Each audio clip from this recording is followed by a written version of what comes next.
dessert. So how many of you have ever cried while eating a dessert? Just like crying while you're just like shoveling in some ice cream. She in the back is like, today.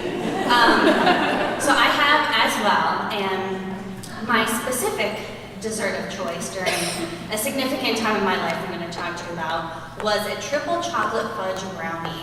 So it had like a stripe of like white chocolate, dark chocolate, milk chocolate, so it was like almost overly sweet but like a little bit bitter, over a brownie that had lots of chocolate chunks in it. It was just like the perfect crying food. Now, the difference between maybe your crying in the back and mine is I did my crying in a freezer. I'm wondering, what are you doing in a freezer? So I work there, not in the freezer, but in the very large grocery store chain that the freezer belonged in, specifically the bakery department. It was a very strategic decision for me to work at this particular grocery store. It was right across the street from the campus where I took my classes, and I was able to work at the bakery at 5:30 in the morning, work until about noon, go to class, maybe hustle some homework, then come back and close the bakery. Now, I wasn't necessarily crying in the freezer because I had to work. It's not uncommon for a lot of us to work and go to school, and I've never minded working hard, and so that wasn't it exactly. But I can pinpoint a specific event that did have me, crying in this freezer. And so it started when a girl from high school came up to the counter. And no matter how old we are, it's like when you see someone from high school, they can make you feel this big. So I'm at the counter, and she approaches, and there's this cupcake case. And she's like, "Did you make these?" I was like, "No, I did not make them. Our baker made them." Then she makes her way over to our other case that has some cakes and some cannolis. "Well, did you make these?" And I'm like, "No, I didn't make any of them. I'm just standing here behind the counter. You tell me what you want and I'll package it for you." But I could tell she was looking at me like she could not fathom why I was existing if I was not the baker. And so I want to also tell you a little bit about my outfit that I was wearing. My husband and I were laughing about me trying to describe what my uniform looked like to you. So it was this white apron, and it kind of like wrapped around, and then it tied right here. Did I mention it was white? So of course you could see all the stains on it. So it's just like my handprints everywhere. And then I had to wear a hat, and it kind of like puffed up like a train conductor hat. And then I had to wear, and if anyone's ever worked in the food industry, you have to wear like no-slip shoes, which protect you so you don't sue the company, but also they like squeak, so you like kind of sound like Squidward as you're like walking around all day. So I definitely didn't look super cute. So as I was explaining to her, I'm not the baker. I'm literally just working here. I'm here to package something for you. She looks me up and down. It's just like, oh. And so that is what had me crying in the freezer, literally stealing our stock of triple chocolate brownies. Don't tell the grocery store. I've left their name out for a reason. So why exactly was I crying in it? It had everything to do with me and absolutely nothing to do with her. I've always had a hard time with comparing to other people, seeing what someone else had and what I didn't have. So I found myself comparing to her as she was able to, approach the counter. I knew, just from knowing her and, growing up with her, I knew that she didn't have to work and go to school. She didn't have to go to class worried about chocolate icing being on her arm or smelling a bit weird because the deli department needed help packaging rotisserie chickens, which, by the way, are super juicy. The smells in your hair all day. It's not great. So I knew, and I made a decision, and I don't even think it was a conscious decision, but I knew I needed to get out of that freezer. Like, wipe the chocolate off. I'm like, all right, I'm gonna get my life together.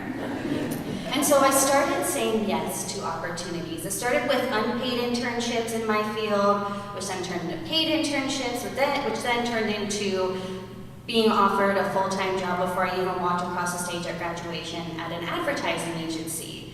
And that never really stopped. In fact, it took me all the way from Pennsylvania to Florida, and, completed my master's degree, and that continuous searching got me into an office with Megan, who's here today, and she's one of the co-founders of eWits. And her and I were talking about whose idea it was for me to join eWits, and it was yours. And I remembered, I think I know what happened. So we were sending out a newsletter for our department, and we were including eWits in the information session. And she's like, I think you should do this. And I'm like, I thought about starting my own business. I have no idea what's involved, but let's go ahead and give this a go. So I said yes, and I joined, and nothing makes you regret joining eWits more than that financial spreadsheet. So luckily I had a brilliant team, and Brian helped us out a lot. My team and I discussed getting Brian's face tattooed right here as a tribute. We didn't go through with that, but there is alcohol here tonight, so I'm not dismissing that as a possibility today. And so saying yes to eWits and completing eWits made me more confident in saying yes to opportunities in the startup community. So eventually I saw the Startup Roadmap course come across my inbox, and I was like, you know what? I pretty much got a crash course in how to create a business plan through eWits, but I think I'm ready to apply my own idea to that. So I joined the Startup Roadmap course, and I met even more incredible women. Julie, who you heard from first tonight, she blew me away from the first second we met. You should have seen this app that she has in mind. She's talking about how she has little scribbles. I mean, this is a full-fledged idea she has, and I was just in awe of her the first time that we met. I'm trying to spot her in the crowd, but there you are. Hi. And also Robin. I don't think Robin's here, but she completely floored me as well, and she's absolutely crushing it right now. And it was just so incredible to be around women who were actually doing it. They had investors, and they had a business plan. And I found myself not comparing anymore. I wasn't looking at that and saying, wow, Julie has a full-fledged app, and I just have a Google Doc with random notes in it. Instead, I was really inspired and empowered. So I found myself, the more I said yes to these startup opportunities, the more I felt like I was getting there. I was becoming the person I wanted to be, and that sounds so cheesy, but it's very true. So a few months ago, Kathy sent me an email, and it was pretty short, and it just said, hey, you still want to do this thing? Essentially, that's what I'm shortening it to be. And I had a moment where I thought, do I actually want to do this? And I had just gotten a really great promotion, and it gave me a very clear career path. And it was, I'm not saying an easy career path, but I could see it. Now, when you start your own business, that's not so easily seen. There's a lot of unknowns there. So it's very tempting to be like, you know what, I'm just gonna make it easy on myself. I know what I'm gonna do. But then I thought about what Freezer Deaven would say. And I think that she would be very upset with me if I said no. So I said yes, and look forward to becoming an official Collaboratory member this February. And then she sent me an email. Thanks.